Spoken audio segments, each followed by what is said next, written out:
Welcome to the Human Capital Innovations Podcast. We're your source for personal, professional, and organizational growth and development, where we share original research, explore industry trends, and interview executives and thought leaders from across the globe.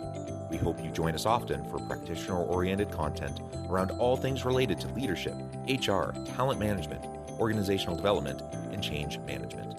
Maximize your personal and organizational potential with Human Capital Innovations Podcast. Do you enjoy the Human Capital Innovations Podcast? Please subscribe, leave a review, comment, share, and consider supporting the podcast on Patreon, even at the producer and sponsorship levels.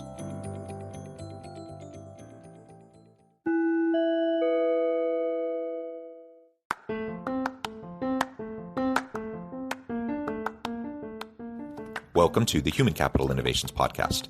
In this HCI podcast episode, I talk with Jaime Dunaway-Seale about how toxic company culture is fueling the Great Resignation.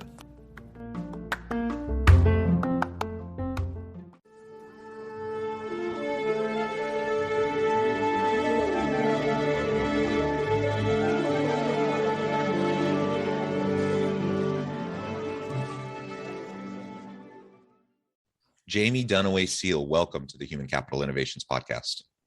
Hi, thanks for having me. It is a pleasure to be with you today. You're joining me from Dallas, Texas area. I am on the Big Island in Hawaii for work this week. So I'm joining you from my kind of strange and tropical location. It's a pleasure to be with you, and I appreciate you taking time out of your busy schedule to join me and share some insights with me and my audience from a new report out from Clever Real Estate, a real estate data company, titled Toxic Company Culture is Fueling the Great Resignation. Now, this combines a few different components that are just my favorite to talk about. Toxicity, company culture, the Great Resignation, all of those I think are super timely, super important. I love that they're all being brought together and taking the opportunity to look over the report a little bit. It looks like you're doing some good research. So we're going to unpack this and find out more about what this means for employers and for leaders and how we can do better for our people so we can attract and retain good talent and not constantly have the revolving door and having our good people leave for, what they might think are greener pastures somewhere else. As we get started, I wanted to share Jaime's bio with everybody. Jaime Dunaway-Seale is a content writer at Clever Real Estate, the leading real estate education platform for home buyers, sellers, and investors. Prior to joining Clever, Jaime worked full-time as a journalist. Her writings about education, government, business, and sports have appeared in Slate, the Associated Press, the Arkansas Democrat-Gazette, and Advocate Media. Jaime graduated with a Master's of Arts in Journalism from the University of Missouri and a Bachelor of Arts in Journalism and International Relations from the University of Arkansas. Great background. It's a pleasure to have you. Anything else you would like to share about yourself and or the company before we dive on into the report and unpack it a bit? Real Estate Witch has done a lot of research recently about the Great Resignation and what makes employees unhappy. So I'm really excited that those two coincided, and I think it really gives us a more complete picture of what's going on in the workplace. Wonderful. And just on a personal note, I note your degree from the University of Missouri, and that's where I'm from and where my family, my parents live. And so I get back there often to visit, and Midwest is wonderful. And I love Missouri. So I'm sure you had a great time. Talk with another Missourian. Feels like home. It does. Well, great. So as we start to get into this report, why don't you start by just explaining the methodology a little bit for us? How was the data collected? And then we can start to talk about some of the high level findings and key takeaways. So we did a survey of 1,000 full-time employees in February, and we asked them questions about their workplace, about what they're frustrated by, what makes them unhappy, what makes them, actually happy. And we synthesized this and came up with our results. Pretty simple. Yeah, excellent. 1,000 workers. And what types of jobs, what kind of are the demographics of this 1,000 worker sample? It's all types of professions, everything from retail to, corporate jobs, all ranges of employees, from the CEO to an entry-level worker. They're from all over the country, and the demographics are also very diverse. We have, white workers, non-white workers, Black workers, all from all over the country.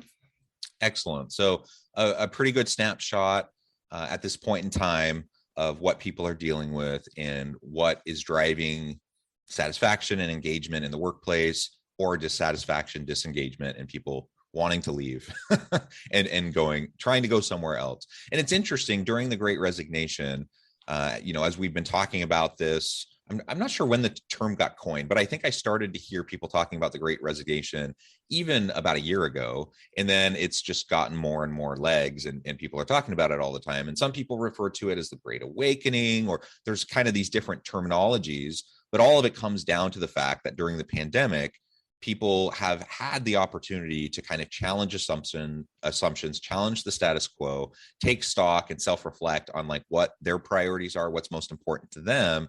And after, for many people, after a year or 2 years of working remotely or in a hybrid environment and having that flexibility and a taste of that autonomy and not having the big long commutes and all of that, people have realized that they don't want to go back. They don't want to go back to that lifestyle. And as they've taken stock and they've looked at how their companies handled the pandemic, some companies handled it very well and were compassionate and empathetic towards their people and very supportive. Other companies, not so much. And so all of this has added to this current situation of people really taking stock and leaving in mass. And it's really hard right now for organizations to get good people. I mean, it especially was hard. It was already hard in STEM, in tech, and some of these specialized types of fields. But now we're talking about any job, like fast food, right? Retail, anything. Like, it doesn't need to be some high tech, white collar kind of position. Companies are having a hard time finding anyone to fill any job. And it's not because there aren't workers, but it's because workers are being more picky. And they are really thinking about what matters most to them. And some employers have leaned into the Great Resignation and tried to accommodate the needs and desires of workers, and others are really fighting back and battling, and they're trying to go back to pre-pandemic kind of context and pretend like it never happened and put the genie back in the bottle. I just don't think that's going to happen. I agree with you. I think that, like you said, people have really become more aware of the advantages of working from home. It's a lot more flexible. You can have greater work-life balance. And employers who try and force people to go back into that very, kind of rigid 9 to 5, you have to come into the office every day. Like, that's not the way that people want to work anymore. And especially with, some of like the essential businesses that we saw during the pandemic, like retail, fast food workers, they have been kind of bearing the brunt of some of people's frustrations, just with the pandemic, with everything going on. And so they particularly find themselves in this toxic workplace environment. So that's, one reason that they quit, and that they are being more selective in the job that they find next. Like, they're not wanting to go back into that same environment. Yeah. I have 6 listeners know I have 6 children. My 3 oldest daughters, ages 18, 16, 14, they all work in retail and or fast food, teenage jobs, and it's great. But it's been super interesting to see just how it's impacted them. And my 14-year-old daughter in Utah, you can get a worker's permit and work at 14. So she's working, not a lot, but she's working a little bit at the age of 14, saving up money. And she had a bidding war for her at 14 for different companies, and she was able to drive up her wage because of that. And I'm like, my goodness, in what world, pre-pandemic, would a 14-year-old ever have that, right? And that just shows you the state of affairs, right? And the other day, it was last week, I was going out just to a sandwich place with my wife for lunch. And it was like our favorite sandwich place, a popular place, usually pretty busy. As we pull up to the drive-through, there's a big sign saying, due to staffing shortage, we're closing today at 2. And it was the weekend. Wow. It was the weekend, like probably their busiest time, and they're not going to be open on a Friday evening, right? That's crazy. That is crazy. Like short staffed, like that's one thing that, we just talked about is, people are looking for better working conditions, but also like if I'm in an environment that is short staffed, like that means I have to do more work, and that's exhausting. That's hard on me. It prevents me from maybe taking a vacation that I need or, want to go on just for my mental health. And so, yeah, I would consider leaving too. And that's one of the things we found in the report was that quitting was kind of contagious. If someone resigned and were so like connected with some of the employees back at their old job, they would hear about other people leaving, within like 6 months. And so much of, what makes a company and what makes a positive environment is the people that you work with. So if it's, if people are leaving and it's not quite the same, like I might jump ship too. Yeah. And a lot of my own research, I've looked at these issues, and relationships at work are consistently one of the important drivers for whether or not someone's satisfied and engaged and feeling fulfilled at work. And it can be a pretty kind of gross, toxic company culture. But if your group right around you that you work with every day is really positive and you have good relationships with them, that can mitigate a lot of the company issues. But the opposite is also true. It can be an amazing company, great culture, and you have a jerk boss. And guess what? People that work there aren't going to be happy. So, those kind of components really add into what we're talking about today. And like you said, the contagion, people do start to jump ship when they see things going downhill, or the good people that are around them that they like working with leave. And there's usually a reason, and people start to recognize, in the last couple of months, these 2 or 3 people have left. Where have they gone? What are their opportunities? Maybe I should be looking, right? And all of this process starts to happen, and lo and behold, people start to leave. And then you just find yourself really, really stuck. I found myself in that kind of a situation. So I'm a university professor. I do consulting stuff as well as, things like this podcast. But, I'm a university professor first and foremost, and I'm a department chair. So I have a department admin who helps with a lot of the administrative, just kind of nuts and bolts, logistical things of the courses and all that kind of stuff, right? I had someone retire who had been in the position for a while. She retired over the summer. It took me almost 6 months to find a replacement for her. And like you said, guess what that meant? That meant I was doing my job. I was doing that job. and let me tell you, it's one thing for like a couple weeks or a month or maybe a couple months to try to do that. Man, after 6 months, I was feeling so burned out from just doing multiple people's jobs. And I was so thrilled when I finally was able to find somebody to do the position, and that person's been working out great, and it's been awesome. But that's the reality. To your point earlier, that people are feeling pressured, they're feeling stress and anxiety, they're feeling burned out because they're not just doing their job anymore, they're doing multiple jobs, and they're trying to wrestle with all this other stuff that's going on.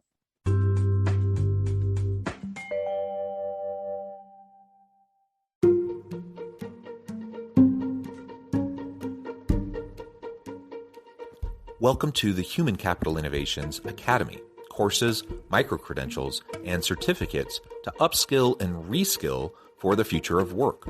All HCI Academy courses, micro-credentials, and certificates are designed, developed, and delivered by award-winning and internationally renowned scholars, educators, thought leaders, executives, and practitioners. Our courses, micro-credentials, and certificates will help you make your mark on the future of work and make an immediate impact in your organizations. Check out the HCI Academy and our many course offerings and certificates to upskill and reskill for the future of work.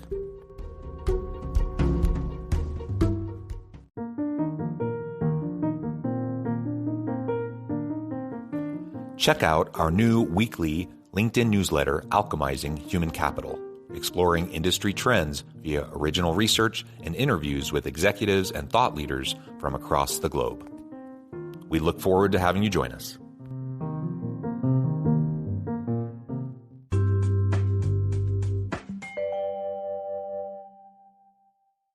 Exactly. Exactly. It's really tough environment right now. And one of the interesting things that we found in our study is that, employers aren't unaware of what's going on, but they are a little bit unwilling to change the environment. I think our statistic was like, if someone resigns, there's usually an exit interview and they give feedback, but only 28% of employers are willing to make changes based on that feedback. And so, in that case, the employee just walks. Yeah, well, and it's crazy. The whole idea of an exit interview, I guess it's better than nothing to get some feedback as people are leaving. But man, that's too late. You don't want to be getting feedback when people are out the door. You want to be getting feedback when they're starting to feel disengaged, when they're starting to feel like something's up, when they're starting to look for other jobs. And the only way that can happen is if supervisors, managers, and leaders in the organization are paying attention to their people, and they're having regular conversations and dialogues with their people and trying to understand what they're dealing with, right? And if you can have that kind of a relationship with your people and just be aware of what's going on, then instead of an exit interview, you have stay interviews. You have like, what do we need to do in order to keep you here and engaged and happy? And that is something that will actually help you, because then you'll be able to keep your good people. And like you said, not only do a lot of companies not even do exit interviews, when companies do exit interviews, most of the time they don't act on anything from it, and so it's a completely worthless kind of an activity. Yeah, and I think by doing those stay interviews, it really gives the employee the feeling that their employer cares about them, and that just that does so much for building loyalty to your company, and just creating a positive environment that employees are more willing to stay in for the long term. In the report, you talk a lot about toxicity, and that's some of the major findings. You asked people about really what were the key drivers for them wanting to stay versus leave, and some of those sorts of things. Tell us a little bit more about those findings and what types of toxicity tend to be most problematic. I think one of the big things is how many people are frustrated with their managers. We've touched on this a little bit, but 75% of employees have some sort of frustration, and whether that's unclear communication, or they think their manager is incompetent, or their manager is just cruel and mean. That's huge. Like, you interact with your manager on a daily basis. Probably you're getting feedback and performance reviews from your manager that might be dependent on if you get a raise or a promotion in the company. So those relationships really should be prioritized, and they should, managers should really think about how they're interacting and treating their employees. Absolutely, we need to pay attention to that. And people don't expect their bosses to be perfect. So on the one hand, as you're saying, that 75% statistic, I can kind of predict in the minds of some people as they hear that, they're like, well, that's just because everyone complains and nobody, everyone grumbles about their boss. Everyone grumbles about work. I'm like, yeah, well, that's true to an extent. And people like to kind of get together with coworkers and kind of complain about stuff at work. That's a thing, right? But I think we're talking about something a bit different here. While people tend to like to be able to vent about work a little bit, people are also, they tend to be fairly forgiving of things that aren't perfect. Like, nobody expects perfection. They understand that you're, supervisor or a boss, they're dealing with stuff too, and it's hectic and everything. So when I hear a number like that, instead of just assuming, well, it's just because everyone's complaining, no, I think it really is because there are so many instances where people just feel unvalued, unappreciated. And it's not just a matter of someone, maybe not communicating quite as well as they should have, though that certainly is a driver. But it's the toxic behaviors. It's the jerk behaviors. It's when, you just can't, you get up in the morning, you're like, oh, I can't believe I have to go to work today with this person. And you're like walking on eggshells, worried about, they're going to embarrass you in front of your coworkers. They're going to scream at you, whatever, all these bully behaviors. There are so many of them, and they're pervasive. So many leaders don't really know how to lead. And it's not necessarily even intentional, but they find themselves in difficult situations, and then they end up taking it out on their people, and they end up being jerks, even unintentionally. And those types of situations, that creates that toxicity where it's just unsafe. It's psychologically an unsafe environment where people feel like they're walking on eggshells, and they're not free. They don't have the autonomy or the freedom to be able to try and experiment and to do new things. And when you're in that kind of an environment, it sucks all kinds of meaning, purpose, and fulfillment out of the work that you do. Even if you love your job and you love the work that you do, that kind of an environment just sucks it out of you. And then you're just fearful about, am I going to be able to keep my job? Am I going to get reprimanded? Am I going to get in trouble if this one thing I'm trying doesn't quite work out? And then, lo and behold, there's only so long you're going to be willing to put up with that. One of two things tends to happen. You either get fed up and you start looking for another job and you leave, or you tend to psychologically withdraw and you stay in the job, but you just disengage. And you're like, I'm just going to put my head down. I'm just going to stay below the radar, kind of just do my thing, do the bare minimum, and get out of here at the end of the day. Both of those outcomes are really bad for organizations. We don't want either of those. We want to keep people actively engaged and productive and innovating in their positions. That can only happen in an environment of psychological safety, and psychological safety does not exist when you have toxicity and a jerk boss. It's just the way it works, right? Exactly. And I think that that's another reason why employees want to work from home. There are all these great advantages, and one of them is like getting away from your boss and this toxic environment, or maybe toxic coworkers. You can be a little bit more isolated in an environment that you are more in control of, and that you maybe feel a little bit more safe. So from the report, what are some of those kind of, based on these toxicity findings and the culture issues that we've been talking about, what are some of the specific things, tangible, actionable things that leaders listening today can take away from this research and start doing to make a difference in their teams and their organizations?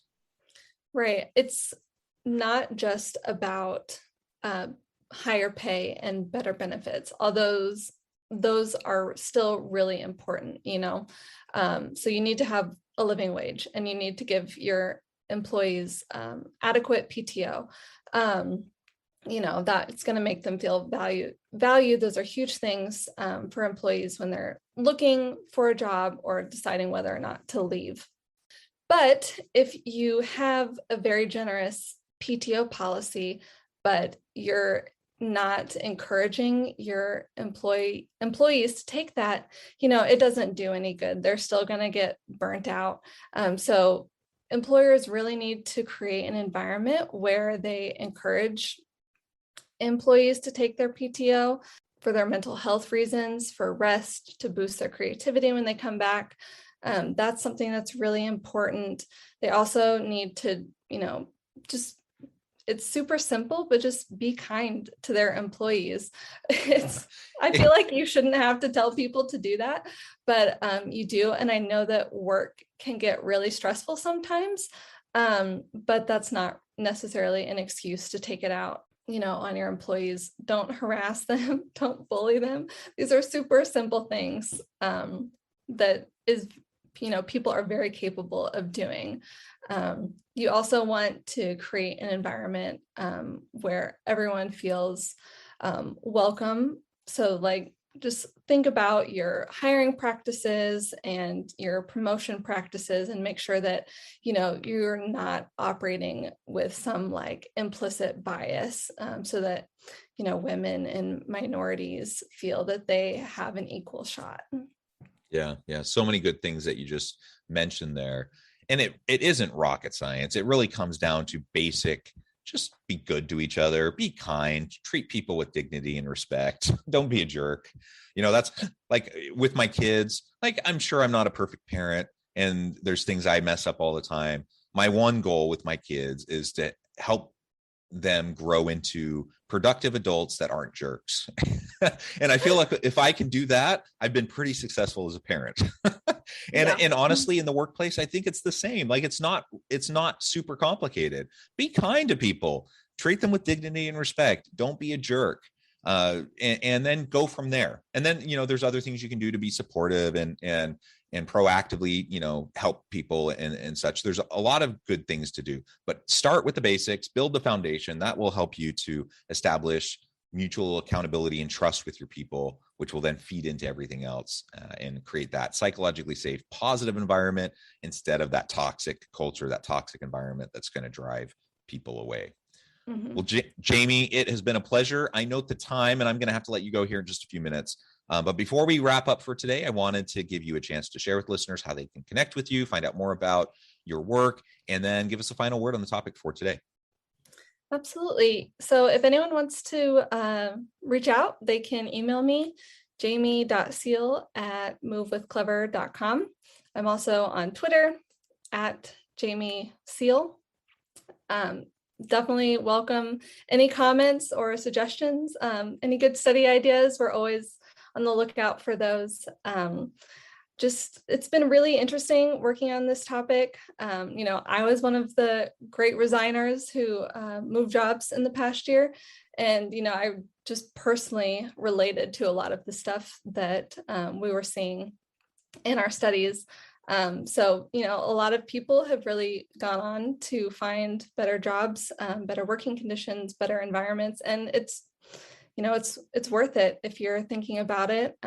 You have to evaluate your own finances, but your mental health is totally worth it. Absolutely. Thank you, Jaime. It has been a pleasure. I encourage listeners to reach out, get connected, find out more about what Jaime and her team can do for you. And as always, I hope everyone can stay healthy and safe, that you can find meaning and purpose at work each and every day. And I hope you all have a great week.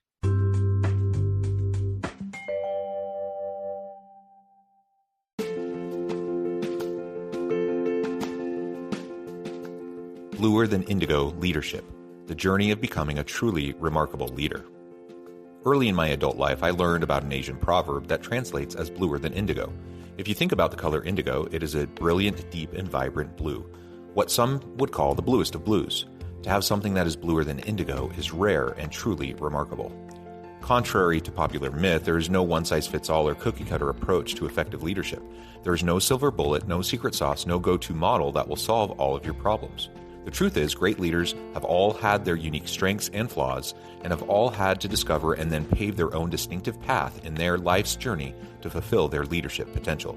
Bluer Than Indigo Leadership will help you discover your own path and explore those ordinary, everyday actions that will help you respond to an uncertain future and produce extraordinary results for individuals, teams, and organizations.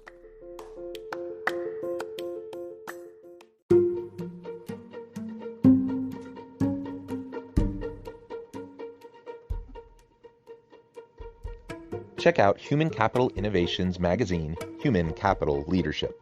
Human Capital Leadership is a free, interactive e-magazine with the mission to help individuals, leaders, and organizations find innovative approaches to maximize their human capital potential. We publish issues quarterly in August, November, February, and May. Take a look at the latest issue and let us know what you think.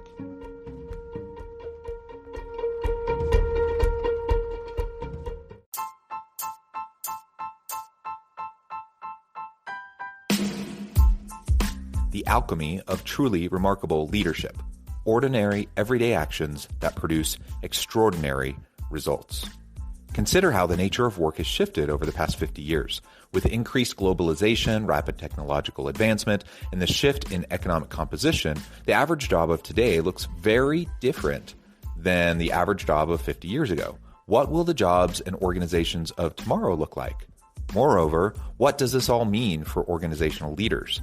What are the core competencies and capabilities of organizations and their leadership that are prepared for continued disruption and geopolitical and socioeconomic shifts? Regardless of what the future holds, increasingly, leaders need to be socially minded, data-driven, decisive, champions of talent, and disruptors of the traditional notions of leadership, teams, organizations, and work. The alchemy of truly remarkable leadership will help you to explore your own leadership competencies and capabilities and consider ways to apply and implement them into your workplace and personal life.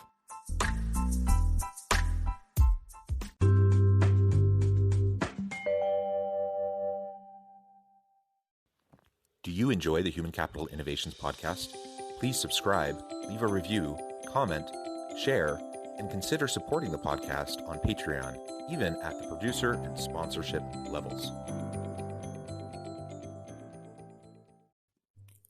Thanks again for joining us for this episode of the Human Capital Innovations podcast. I hope you stay healthy and safe and that you have a great week.